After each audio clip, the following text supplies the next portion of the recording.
You're listening to the Travis Makes Money podcast presented by GoHighLevel.com. For a free 30-day trial of the best all-in-one digital marketing software tool on the planet, just go to GoHighLevel.com/Travis. Hey, what's going on, money makers? Welcome back to the Travis Makes Money podcast, where it's our mission to help you make more money.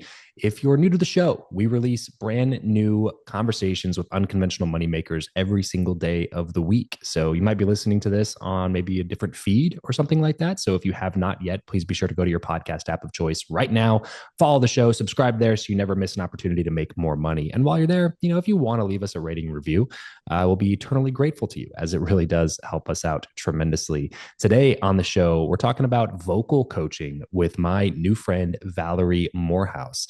Valerie is the go-to vocal coach in the entertainment business today. She earned a BFA in journalism as one of the youngest students at Chapman University to earn a spot in the acclaimed chamber singers, led by Dr. William Hall, which is a program that's one of the most rigorous voice departments at the collegiate level. She's worked alongside the world's top ear, nose, and throat surgeons to develop a methodology to rehabilitate singers at warp speed from vocal misuse and trauma. She is the go-to person in the space, and I find it fascinating to be able to follow a passion like this and turn it into money and turn it into a career. So, Valerie, what's up? Welcome to the show. Thank you for having me, Travis. Glad to be here. Of course, let's dive right in. Tell me, Valerie, how you made your first dollar ever, and then tell me how you made your most recent dollar.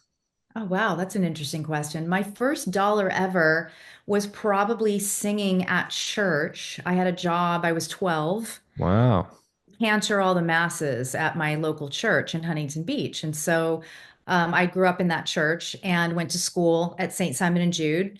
I started in England, came back to Orange County, and just started leading all the masses. And then that rolled into doing weddings and funerals and fun stuff like that on the Wow. weekend. And so that would be probably my first paid gig by the Catholic Church at St. Simon and Jude. That was my first dollar. Nice. Now that you mention it, I actually got paid to sing at a wedding once, Nice. back in the day. Yeah.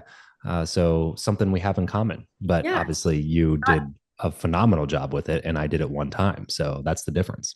Well, it wasn't planned. It just kind of worked out that way. And so I always sung and had been singing. Probably found out I had a voice at maybe 5 years old. Okay.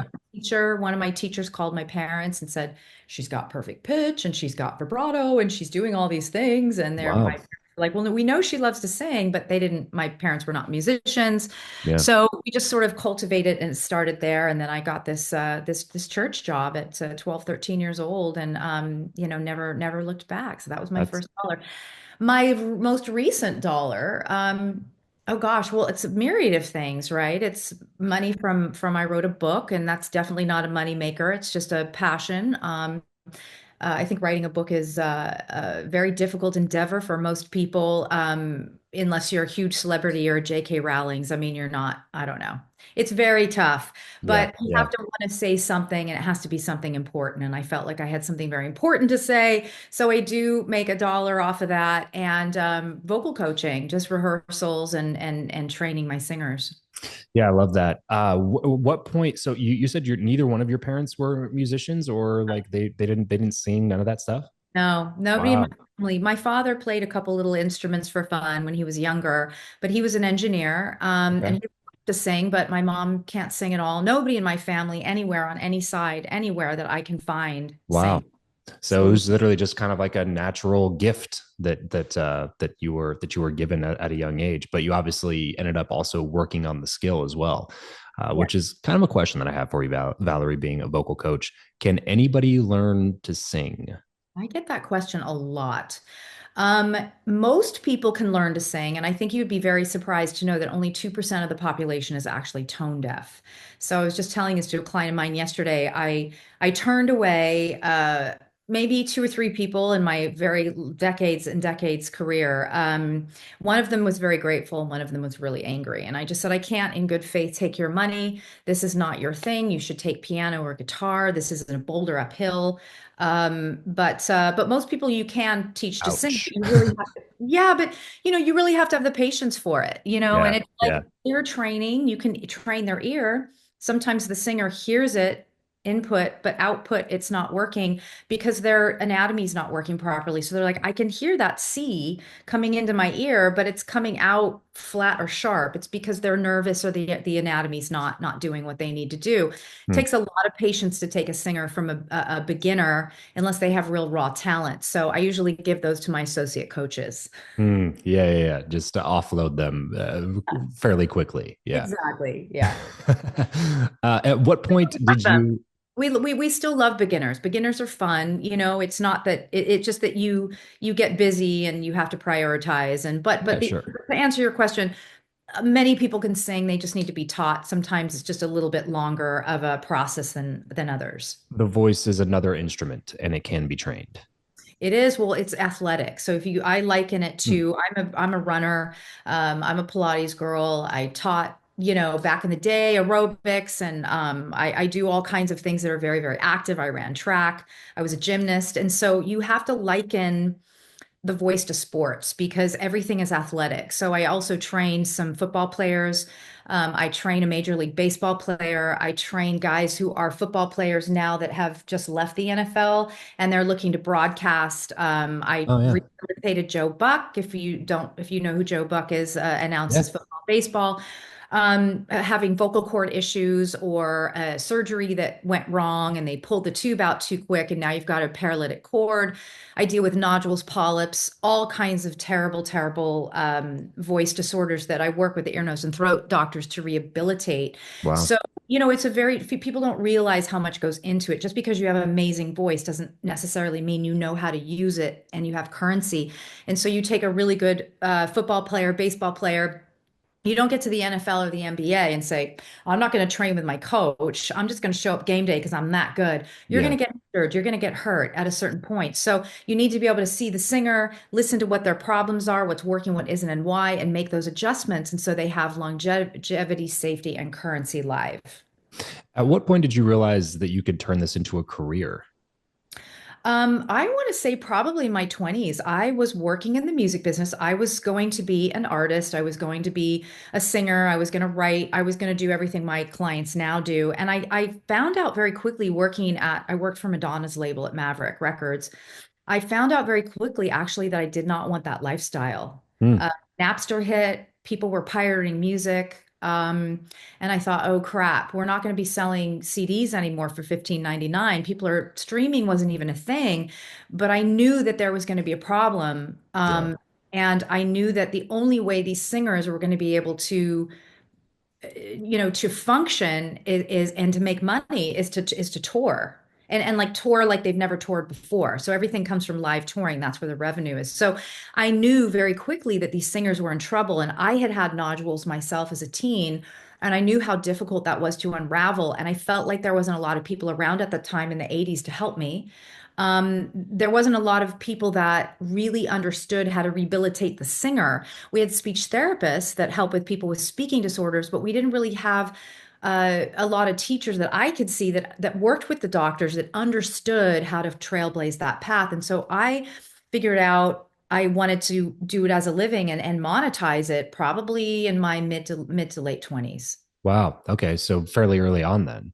Very early on, but it was a very straight trajectory for me. Okay. No offense to anyone, but I mean, the vocal coaches can be kind of a little bit of an odd group of individuals. I had had them my whole life, right? I'd been in choir my whole life, but I was also an athlete. So I had this like dual Mm. situation where I was sort of friends with everybody. But I didn't want to be the cat lady. Yeah. The kind of the artistic. Yeah, I didn't, Yeah. Yeah. I'm very business minded, but I'm also very artistic. I've got both right brain, left brain. And I think you need that in business. I think you speaking to your podcast, you can't just be artistic and not have the business side. And that's what makes people really successful. You can't just be really good in business and and do something artistic. If you want to build something the ground up on your own, you need to find people that have all those things, unless you have them, unless you can Yeah. be a business head and an artist and all those things. And so I think that's the real key. But yeah, very early on, I knew I wanted to work with the biggest singers in the world. How do you feel about? the stereotypical kind of follow your passion advice. Obviously, it ended up working out pretty well for you to follow your passion and make a career out of being in music. But for a lot of people, it doesn't work out. What's your kind of just overarching thoughts on that?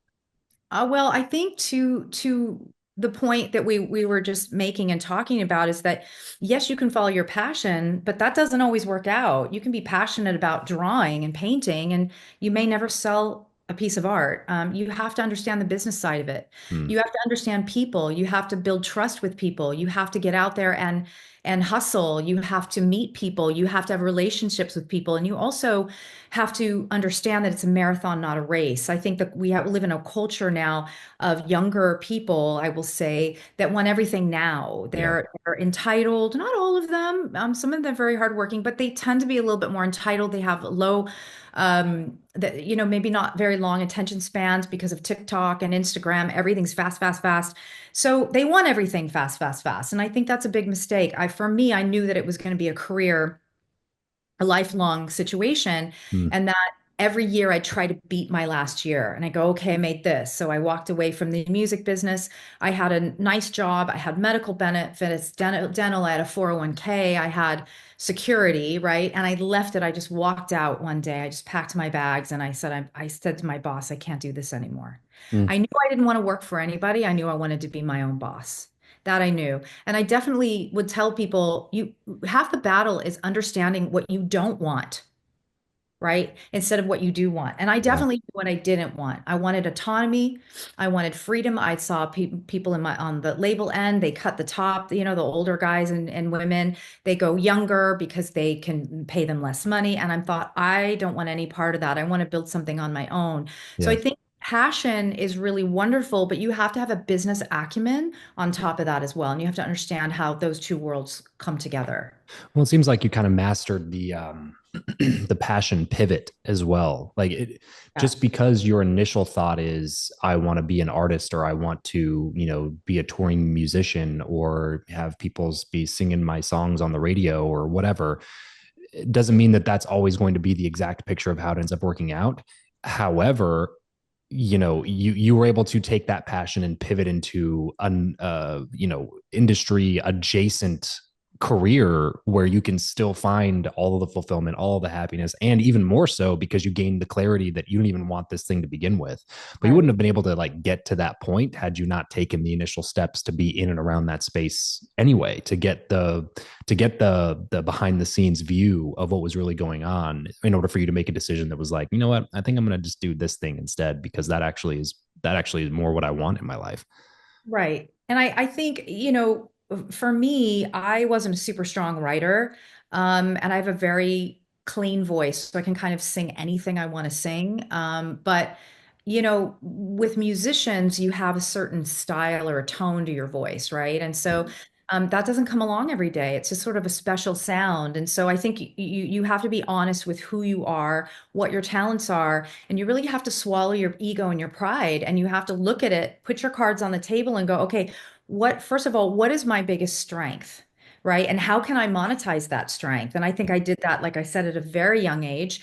And once I had made the decision of the path that I wanted to be on, it was very simple from there. I just put my, nose to the grindstone, and I worked really hard, and I learned as much as I could, and I surrounded myself by surgeons and medical professionals and other teachers of the voice and speech therapists that were older than me, better than me, smarter than me. I didn't have this attitude where a lot of these young kids now are trying to school people who've had boots on the ground for 20 plus years just because they have a PhD. And so I'm like, guys, you're fresh out of SLP school. Good for you, man. But I've had 30 years on the ground.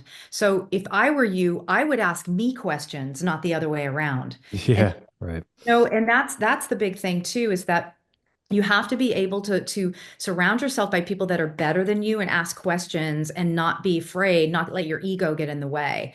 So again, once I had made that decision, it was very simple. I had this passion and I had a vision, and I just kept putting one foot in front of the other. And as long as, to your point, it is passion and you love it, right? Like I tell my singers, be committed to the process, not attached to the outcome. Because if you're Mm, attached to your outcome, you're never going to be very successful because you're chasing something. You have to be yeah. in your passion all the time. And then something eventually, when the time is right, will pop for you. And there's always a new outcome to achieve. That's the problem with that line of logic. You know, you're always shooting for the outcome. It's like, well, once an outcome happens, you have a tendency just to be like, okay, what's next? And you Right. never, to use the trite phrase, you never stop and smell the roses. But that is a big problem for a lot of people, is that they have this big thing that they want to achieve, and then even if they achieve it, they start realizing like, I didn't really want that. I just kind of wanted this other thing that maybe came along with that. Or I actually just maybe I just figured out like I don't even like doing this. I just felt like it would be this awesome thing to have this crowning achievement, and then when I got there, it was like I don't even like the practice of what it took to get here. You know what I mean? So if you don't become, if you don't fall in love with the process or the journey, it can be really disheartening to even achieve the things that you're achieving because they didn't bring you what you thought they were going to bring you. It is, and I think, there are some things in life where there is a means to an end, right? I wrote a book because I was frustrated. That's where the book came from. And so my editor's like, this is amazing, but we got to tone it down. Mm. That's why they say most real authors have two plus books in them.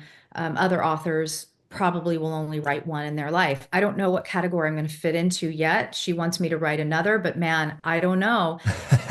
Huge, and I was a journalism major, so it came easy to me. The words flowed easy for me, but it was really hard Mm. to make it make sense and to find something that would be interesting that people would want to read, not just about anatomy, but about stories from the industry frontline. I kind of thought, well, if I can do what Anthony Bourdain did with cooking, but bring it into the voice, that's sort of what I looked at, but it was not easy. It was definitely not easy. I'm glad I did it because I got it out now. It's published, and it's a tool for me to use as a business person Sure. Yeah. and as a teacher. And I'm super glad that I did it, but would I do it again? I don't know. We've talked a couple times about relationships so far. Tell me about how important it's been for you to build and maintain a solid network of professionals around you. Yeah, so I think a lot of that again just comes from patience. I think we've lost a lot of patience. Yeah. Um, Too many things are coming at us. I have two teenage boys. They're both 16 and a half. They're athletes, boxers, alpha, but they're very different. And one of them is a little bit more internal, and he'll sit and still watch shows and procedural shows that he's interested in. My other son's a little more hot-brained, and I don't think I've watched seen him watch a show in 2 years. It's too slow for him. Mm.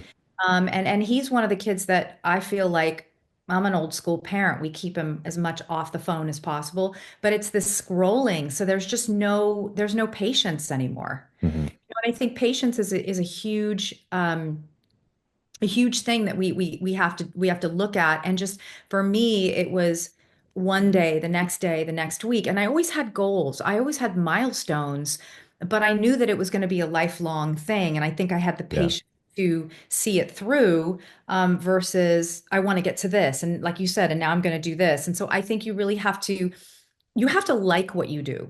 Mm.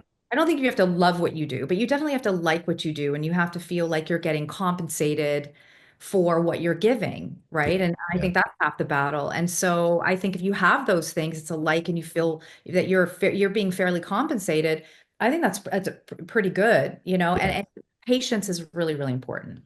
We're obviously really good at what you do, but there's a lot of people out there that are really good at what they do that will never land the celebrity clients, that will never work with their dream ideal people. Can you think back through maybe like a specific example or story of how you got connected to somebody, or how you were able to kind of forge a relationship that took a while that ended up leading to this opportunity to work with this person? Like, how did you get those first couple of people that were on board to be like, sure, we trust you, Valerie? Great question. I will never forget it. It was implanted in my brain. I had been teaching for maybe 6 years, something like that. And I had, back in the day, we didn't have phones, right? We had flip phones, we had, all of that. But I don't even think texting at the time was even available, right? We were still on dial-up. And so we would have to guerrilla market. And I would go around to the coffee stores, and I would make it a point to tell everybody at a party party or function that I was at that I was a vocal coach, and so you end up giving your card to maybe two people. That's when we carried business cards. And so it's a little fossilized, but that's what we did. And we would print things out and I'd put them up in music stores. And one day I got a phone call and I don't know if you know who she is. She was on Orange is the New Black, but her name's Taryn Manning. Oh And yeah. she was a group called Boomcat. And she's a very, very interesting girl. And so she called me up and said she needed some help and she didn't know where to turn. And she was in a music store and she saw my business card and I had my picture on there. And she said, I don't know, you just had really kind eyes. There was 150 teachers up there and I grabbed yours and Huh. I just felt you and I felt your energy off that card. And she called me and I started training her. She went on to do, I believe it was called Changing Lanes with Britney Spears, who I ended up actually teaching later on in my career. And that sort of set the tone. I was like, oh, this is cool. And then I ended up getting Avril Lavigne through, I don't even remember now where that came from. It's been so long. So I toured with Avril, did a really good job with her. She had interviewed like 5 or 6 different vocal coaches and she like kicked them all out of her house. It's the craziest. Wow. One of them didn't even, she goes, Valerie, one of them came into my home and they couldn't even play a scale. They just put in a CD What? me to sing scales to a CD, which you never do. That's like writing a prescription for a patient you've never met. It's just insanity. Yeah. I don't sell warm-ups. I don't do any of that stuff. It's nonsense because it doesn't work. And I think you have to have, on a little digression, you have to have integrity. Hmm. I could have made so much money doing that and selling downloads, but they don't work and it's irresponsible, so I don't do them. And I think that's the longevity and the trust. And so I ended up getting Yes. Avril, and then I ended up getting Nashville. I had been training Callie Corey, who wrote Nashville. She was having some trouble, and then my husband knew R.J. Cutler through his business, and they both came into a room one day and said, we need a vocal coach for Connie Britton and for this entire cast." Callie says, "Well, I have someone," and RJ said, "Well, I have somebody," and they both said, "Okay, say the name on three," and they both said Valerie Morehouse. So that was kind of it. And I ended up doing the entire 6.5 years of Nashville, 7 years of Nashville. And my career just exploded from there. Yeah. And What's been the most fun then- for you? Like working with touring musicians, going on tour, working on sets like that, working with some of these commentators and different things that you've done. What's been obviously all of it probably fulfills a certain piece of what you have interest in. But has been anything that kind of sticks out there? Like that was just fun. That way I had a lot of fun doing that.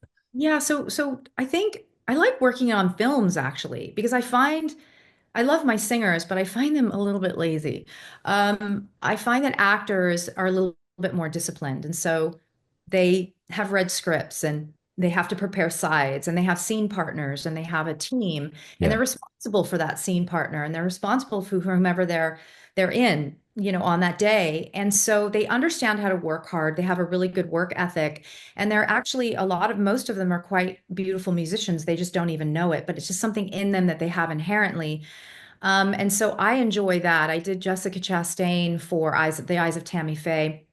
And I worked with Dave Cobb, who produced the music for that. And it was just so fulfilling because we took an actress that was terrified to sing and we worked over the summer and, just made her better and better and better. And we got in the studio. And I want to say the third day, I looked over to Dave. I said, we have to re-record the whole first day because she herself. She kept doing better and better and better.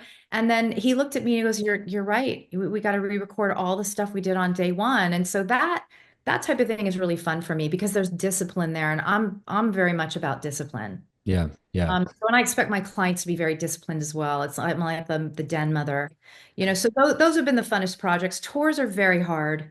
There's a lot of people involved. There's a lot of cooks in the kitchen. There's a lot of politics. And I love my artists, but the tours can be hard because of that. You Yeah. also have to understand who people are and how to deal with people's personalities. So there's a lot of juggling that goes on with how to manage teams. I have to manage management teams and agencies, and maybe I have to deal with my person has to deal with their business manager. We have to deal with their tour manager, their production manager, everybody, the stylist. And it's a lot of personalities coming at you. So you really have to be good with people. Mm. And so I prefer the more one-on-one where I can really make an impact. Tours hard. I prefer not to be on the road. It's one of the reasons why I didn't pursue this life. Yeah, yeah. I get to go out for 2 weeks and set up a tour and tap out. So Love it, Valerie. This has been an awesome conversation. I appreciate you for taking the time. Congratulations to you for being able to chase something like this and turn it into an illustrious career. That's amazing. And I love the story so much. Let's move into the last segment here. Just some quick random questions, quick random answers. We'll get you out of here. great. What profession other than your own do you think that it would have been fun to master? Um, oh gosh, there's so many. I would have loved to have gone to medical school. I'm very interested in anatomy in the body. Maybe that's why I seek out all the surgeons. Hmm. I don't know that I would have loved it once I got into it with all the politics and this, that, and the other, but the body is very interesting to me. I also love design. I love to walk into a space and figure out how it can be better and cleaner and colors. And it's just it's like when people garden and cook, it's very relaxing for them. I love real estate. Hmm. Maybe If real estate. I don't know. if you could sit on a park bench with somebody, past or present, and talk for an hour, who would it be? Oh, wow. Um, ooh, past or present? Probably so many artists. It's hard to nail that down. Probably Sting. I I How I love the Police. I've loved them since I was a kid, and I just find him fascinating. I love his voice, so maybe Sting. how do you like to consume information best? Books, audiobooks, blogs, podcasts, YouTube videos? Yeah, I like to read when I can find the time. I like pen to page and paper. I like to turn the page. I like to feel the book, old school. Probably my favorite when I have time. But if I don't have time, I'll listen to a podcast. But I prefer an old-fashioned book. What is your go-to pump-up song? Ooh, um, my go-to pump-up song. I actually have always I love Latch. I love Disclosure. One of my clients, Sam Smith, who did Latch back in the day. It's what propelled them into stardom. I love that song. I very much love EDM and house music as well. So I still love it. As we have everything wrapped up here, Valerie, where can people go to get more from you? They can go to my website at valeriemorehouse.com if they want to contact me and ask a question. They can go to my Instagram page, which is official Val Morehouse. They can also get the trainer. This is for vocalists, Better Voice. It's a black like whistle type of thing. You can find it on bettervoice.co.co. You can also go to Amazon to get my book. It's called A Better Voice by Valerie Morehouse. A Better Voice by Valerie Morehouse. Please go check out some of the stuff that Valerie's putting out and enjoying the content that she has. Everybody else listening, tuning in, remember, money only solves your money problems, but it's a little bit easier to solve the rest of your problems if you got some money in the bank. So let's solve that problem first here on the Travis Makes Money podcast. Thanks for tuning in. Catch you next time. Peace out. Valerie, thank you so much.